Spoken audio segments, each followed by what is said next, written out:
આવતીકાલે જંગલેશ્વરમાં ડિમોલેશન થઈ શકે છે, પણ ડિમોલેશનની વાત ઉપર આવું ને પેલા એક નાનકડી વાત કરી દઉં. ને ઈ જે યુદ્ધ કરીને જે મકાન ખાલી કરાવડાવતા, ઈ જ કામ અત્યારે જે સરકાર જે પોલીસ તંત્ર પાસે કરાવતી હોય ને એવો ઘાટ સર્જાતો હોય ને એવું લાગે છે.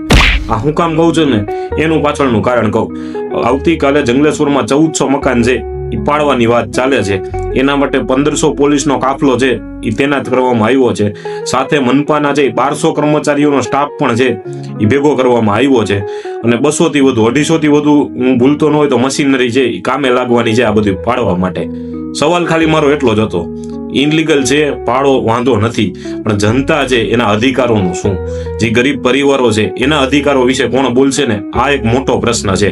એટલે અમુક લોકો છે ને અમુક જ્ઞાતિના નામે છે એ ભરમાઈ અને આ ડિમોલેશનનો સપોર્ટ કરી રહ્યા છે. પણ હકીકત એમને હું કહેવા માંગુ છું, તમે જે જ્ઞાતિ કે જાતિ કે જે કઈ સમજતા હોય, હકીકત એ છે કે જંગલેશ્વરમાં 65% લોકો છે હિન્દુ છે. એટલે બાકી તમે ખુદ સમજદાર રહીશો તો સમજી જાઓ કે હું શું કહેવા માંગુ છું. એમને મારે ખાલી એટલું જ કહેવું હતું, કોઈનું મકાન પડે તો રાજી થાવમાં.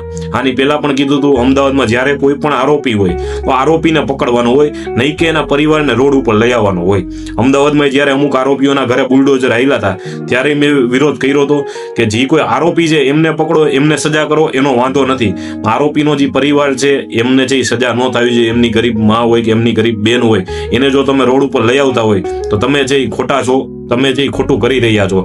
જંગલેશ્વરમાં આટલા વર્ષોથી આ લોકો રહેતા હતા, એમને એમનો કાયદાકીય રીતે હક મળવો જોઈએ. હક ઈ છે કે એમને પુનર્વસનની વ્યવસ્થા છે એ પહેલા કરવામાં આવે, પુનર્વસનમાં છે એમને મદદ કરવામાં આવે, પુનર્વસન થઈ જાય ત્યારબાદ છે બધું પડવું જોઈએ. બાકી એમના અત્યારે અધિકારો છે એ છીનવાઈ રહ્યા છે.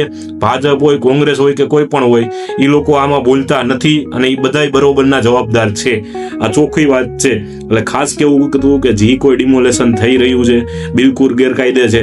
આટલા વર્ષથી જો 20-30 વર્ષથી કોઈ રહેતું હોય એક જગ્યા ઉપર તો એમનો બંધારણીય અધિકાર છે કે આ જગ્યા છે એના નામે કરવામાં આવે, અથવા તો એમને જે બીજી જગ્યાએ છે પુનર્વસન કરવામાં આવે. કારણ કે ગરીબ લોકો છે એ આપણા જ દેશના ગરીબ લોકો છે, તો એમનું ધ્યાન રાખવું પણ આપણી જ સરકારની જવાબદારી આવે. એટલે જ્યાં કાંઈ બુલડોઝર ચાલી રહ્યા છે, તમામ લોકોને, તમામ જનતાને મારે કહેવું હતું કે જ્યાં બુલડોઝર ચાલે છે એક જ જગ્યાએ નથી ચાલતા. રાજકોટમાં જંગલેશ્વરનો પ્રશ્ન નથી, આખા ગુજરાતમાં, આખા ભારતમાં જ થવાનું છે. તમારા ઘરે બુલડોઝર આવશે ને ત્યારે તમને ખબર પડશે. એ પહેલા ચેતી જાઓ. અને જે ક્યાંય જંગલેશ્વરમાં થઈ રહ્યું છે એ બાબતે સરકારને ખાસ કહેવું હતું, જંગલેશ્વરના લોકોનો અધિકાર છે કે એમને પુનર્વસન મળવું જોઈએ, મળવું જોઈએ, મળવું જોઈએ. આ માટે હવે કોણ અવાજ ઉપાડે એ જોવું રહ્યું. ધન્યવાદ. જય હિન્દ, જય ભારત.